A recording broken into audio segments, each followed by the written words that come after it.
So for accounting purpose now, we are here to understand amalgamation in the nature of purchase. So we are having that method.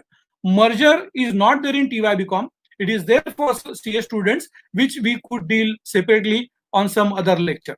So whether it is amalgamation in the nature of purchase or it is amalgamation in the nature of merger, accounting in the books of selling company, I repeat, accounting in the books of selling company, that is old company, that is amalgamating company, is one and same. So whether it is merger or whether it is amalgamation in the nature of purchase, accounting in the books of selling company is one and same. And that goes like this. In this slide, I have given you memory key, because see, in exam what happens many times when there are number of points to be remembered in a chronological and logical order, then when students just try to buy it, there is a chance that they might not recollect these points in the real order. In theory, if you just change the order of the points, it is okay. But in accounting and practical aspects, in maths also, the steps are to be written in a proper order. That's why I've given you here a memory key. Now, this memory key is just to memorize the different accounting steps that one has to understand and follow while doing accounting in the books of selling company. And that memory key goes like Parshu, Ram, Rupiah, De, where D and E both are capital, and Parshu, Cash, De, again D and E capital. Here, the first alphabet of every word, it is very easy to memorize this. That's why it is made like this. That first P indicates first step, then R from Ram, second step, R from Rupiah, third step, from D, another accounting step, E, another accounting step, from Parshu P, one more accounting step, C, one more accounting step, and last DE again, there are two accounting steps in the name of DNE. Let us go one by one. What does first P indicates? In any amalgamation problem, first we have to calculate purchase consideration. This purchase consideration we are going to see in detail, but just in one line I will say, this is the price paid by selling company to the purchasing company. I repeat, purchase consideration is the price paid by purchasing company to the selling company. In detail, we'll see in the following slides. Second accounting step is record given balance sheet items in respective accounts. Friends, see, whenever you are having amalgamation problem, may it be amalgamation proper, A limited, B limited, and then a new C limited is formed, or say it is absorption, A limited is taken over by B limited, so only B limited continues its business, and then case number 3, where see D limited is say internally externally reconstructed and say made E limited, for example. So in all these cases, in a problem, you will have balance sheets given of these companies. Now understand one thing, friends, as we human beings are having our body and we are known by our physical structure. Similarly, any company is known by its balance sheet, because companies do not have any face. So what is the face of the company? It is the balance sheet. And that balance sheet of the company tells what is the net worth of the business, what is the position of assets and liabilities of the business. So for any company, what is the face of the company? It is its balance sheet. So you will be having balance sheet of these companies, selling company given in the problem. Now what we have to do in second step, as you know, that whenever we sell our flat, what we do, we empty that flat and we shift entire thing of that flat to a new flat. Similarly, whenever a selling company is selling its business, selling company is selling its assets and liabilities to the purchasing company, it is quite obvious that it has to empty its house. What is house? Balance sheet. So we have to empty the entire balance sheet, and for that the accounting entries also will see. But one thing we have to be very sure, that each and every item given of the balance sheet of the selling company, we have to remove from that balance sheet. How exactly it is to be done, that we'll see in the next slide. So we have to record given balance sheet item in the respective account. It is actually transferred from balance sheet to the respective account. Then we have record and receive PC. That purchasing company, whatever it has agreed amount in whatever form, that we'll see afterwards, to be paid to the purchase selling company, that selling company has to first record as it is due, and then it is to be received. Say in normal transaction, whenever the goods are sold on credit, so first we record credit sales, debtors account debit to sales, and then when we receive the payment, then we pass entry cash and bank account debit to debtor. Similarly here, there are two accounting steps in one. One is recording purchase consideration due from purchasing company to the selling company, and then receiving purchase consideration from purchasing company by the selling company. That we'll see in detail in the following slides. Then disposing of assets and liabilities which are not taken over by the purchasing company. Now, TY students as well as CA students both should concentrate here. See, when negotiations take place and the assets and liabilities of the selling company or old company are taken over by the purchasing company, it might so happen that negotiation of the agreed values of assets and liabilities. What is agreed value? See, whenever there is amalgamation of the old company and new company, number of sittings are made of the directors of that both the companies, and then negotiation take place on each and every item, including on the valuation of the assets and liabilities of the selling companies. It means the amounts are decided as to which amount will be the amount, that is agreed value, at which the asset and liability of the selling company will be taken over by the purchasing company. Now, it might so happen that in negotiation also, whenever we go for buying something and we know that suppose that seller, the shopkeeper, and we don't agree for the price, we don't buy it. Similarly, whenever purchasing company has not taken over a particular asset of the selling company or liability of the selling company, because that price is not, for example, say there is a machinery. Now, balance sheet of the selling company says that machinery is of 20 lakhs, and selling company says that we are ready to give this machinery to you at 19 lakhs. Now, purchasing company says no, we want it at 18 lakhs. Selling company says 19 lakhs. Purchasing company says 18 lakhs. Now, this in negotiation, they don't come to the terms and then they say no. Purchasing company say if it is 19 lakhs, we don't want it. And selling company says if you don't want to take it for 19 lakhs, we will not give you. So like this, if negotiations fail, there might be a case where a particular asset or more than one asset and particular liability or more than one liability will not be taken over by the purchasing company. In that case, since now selling company is closing its business, the selling company what will do with that asset and liability? So in short, they have to dispose of, they have to actually deal with that asset and liability. We will see that in later. But then one thing I will tell you, as far as asset is concerned, what selling company will do? Selling company will sell that asset. And from that, whatever proceeds they get, that amount they will distribute to shareholders. Suppose it is a liability. A particular liability is not taken over by the purchasing company.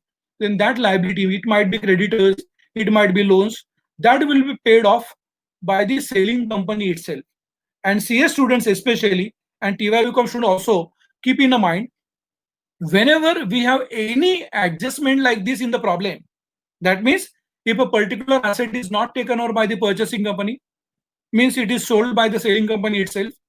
A particular liability is not taken over by the purchasing company, that means it is paid off by the selling company itself. In such a case, it is compulsory for the selling company to prepare cash and bank account. See, in TY BCom, in some advanced problems and in CA, in all the problems, we never ever say that. So it is implied and understood that when a particular asset is not taken over by the purchasing company and particular liability is not taken over by the selling company, we have to prepare cash and bank account also in the books of selling company, and that cash and bank account will have the opening cash and bank balance as given in the balance sheet of the selling company. So which we'll see in detail also. But then for the time being, since this point has come, I've explained you. So this is disposing of asset liability not taken over by the purchasing company. Then expenses of amalgamation. Now in expense of amalgamation, both TY and CA students should understand how many types of varieties could be there. First of all, what is amalgamation expenses? You know, whenever these negotiations and meetings and entire process of amalgamation takes place between selling company and purchasing company, then there are number of meetings and so many things happen. Meeting might be in 5-star hotels or at some places, and there are some other incidental expenses. There might be a legal opinion sought. There might be accounting opinion sought from chartered accountant. On all these required, actually fees and expenses. So these expenses are incurred because of amalgamation. Now, which types of amalgamation expenses these could be? Number one, amalgamation expenses incurred by selling company, not reimbursed by purchasing company. I repeat, amalgamation expenses paid by selling company, which are not reimbursed by purchasing company. How accounting entry will be passed, we'll see it later. Number two, amalgamation expenses incurred by selling company, but reimbursed by purchasing company. Second type. I repeat, amalgamation expenses incurred by selling company, but they are reimbursed by purchasing company. We'll see that entry also. And the third type, amalgamation expenses are not at all incurred by selling company. They are directly incurred by purchasing company. So the last point is amalgamation expenses are not at all incurred by selling company, but they are incurred by purchasing company. These are the maximum three ways of amalgamation expenses adjustment, and they are always there, whether it is TY problem or CA problem. So we have to understand the respective entries. Then pay to preferential holders. See, in a company, you must understand, see, there are two types of owners. We call them as elder brother and younger brother. आपने Hindi movies में वगैरह सुना होगा, एक बड़े मालिक होते, एक छोटे मालिक होते. So बड़े मालिक is equity shareholders और छोटे मालिक is preference shareholders. Now I'll take you just for a minute in FYJC. You know what is the difference? The difference between equity and preference shareholder is just for two reasons. Preference shareholders are called as preference shareholders because they actually are owners of that preferential capital. They are called preference shareholders, or it is called preference share capital, because it gets preference, or preference shareholders get preference over equity shareholders in two cases. Number one, whenever every year company pays dividend to the shareholders. What is dividend? Dividend is a share in the profit, and you know, always the share of profit goes to the owner. In a proprietary case, it goes to the proprietor. In partnership case, it goes to the partner. In case of a company, shareholders are the owners, so it goes to the shareholders. So whenever company pays dividend to shareholders, first dividend is paid to preference shareholders.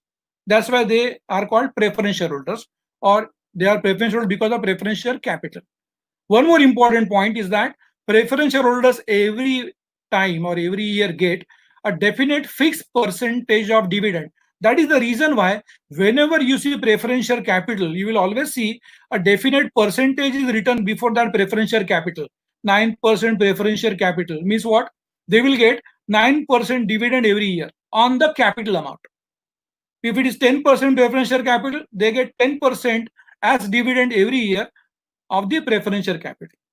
And one more important point, why they are called preference shareholders or preferential capital. Whenever the business of the company is closed, first capital is repaid back to the preference shareholders, and if thereafter, if anything remains, then that is given to equity shareholders. Now, in this case, when the selling company is selling its business to purchasing company, so purchasing company will pay something to the selling company, and in that, we will see that purchasing company in particular will pay something for preference shareholders, and they will also pay something for equity shareholders. So whatever purchasing company has paid to selling company for preference shareholders, that we are going to see in record PC and receive PC. So whatever is received in purchase consideration, in that purchase consideration, we will see in detail later. Something has come for preference shareholder, something has come from equity shareholders.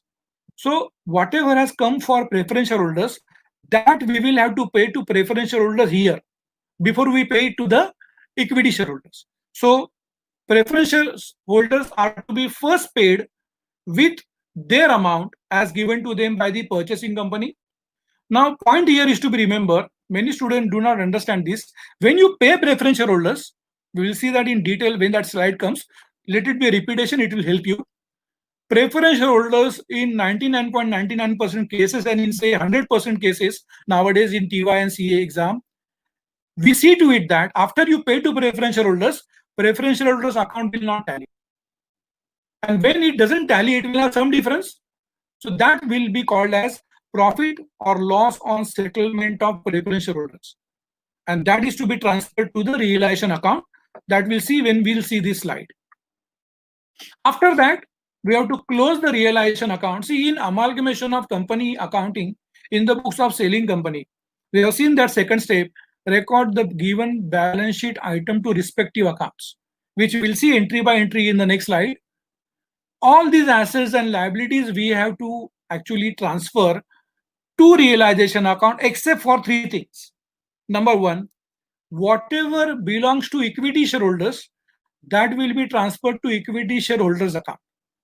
So from balance sheet, equity share capital, profit and loss account balance of the liability side, general reserve, capital reserve, dividend equalization reserve, statutory reserve, all these actually belong to equity shareholders. So it is transferred to their equity shareholders account. There might be some fictitious assets losses, which we call it. It might be in the name of underwriting commission not written off, preliminary expenses not written off, discount on issue of shares not written off. So this is in a way loss that will also be transferred to the shareholders, equity shareholders. Number two, preference share capital amount from the balance sheet will be transferred to preference shareholders account. And as I said, when asset or liability is not taken over by the purchasing company, we have to prepare cash and bank account. So that cash and bank account will have opening balance of cash and bank from the balance sheet. Apart from these three, means equity shareholder funds, preferential capital transferred to preferential shareholders, and this cash and bank balance taken as opening balance in cash and bank account, all the assets and liabilities of the given balance sheet are transferred to realization account. That we will see afterwards. And that realization account, we have to close to find out the profit or loss on amalgamation. And that's why we have to close realization account. After that, the last step, after you close realization account, the profit or loss on amalgamation, which you will get in realization account, will be transferred to the owners. And who are the real owners? Bade Malik? It is always equity shareholders. So it is transferred to equity shareholders account. And after that, whatever purchasing company has given for equity shareholders of the selling company, it might be equity shares, it might be some cash, along with the balance in cash and bank account which we have opened separately. That balance when we transfer to equity shareholders, lastly, equity shareholders account tally. So this is the final step. Whatever is balance, I repeat, what is balance? It is the equity shares received from, say, purchasing company, some cash received or that check received, amount received from purchasing company, and then balance in cash and bank account. It is paid finally to the equity shareholders, and equity shareholders account should tally. If it doesn't tally, that means you have made some mistake somewhere. But believe me, if you follow these steps in this order and each and every entry you understand, I think you will understand this accounting in toto without making a single mistake. Finally, this account tally.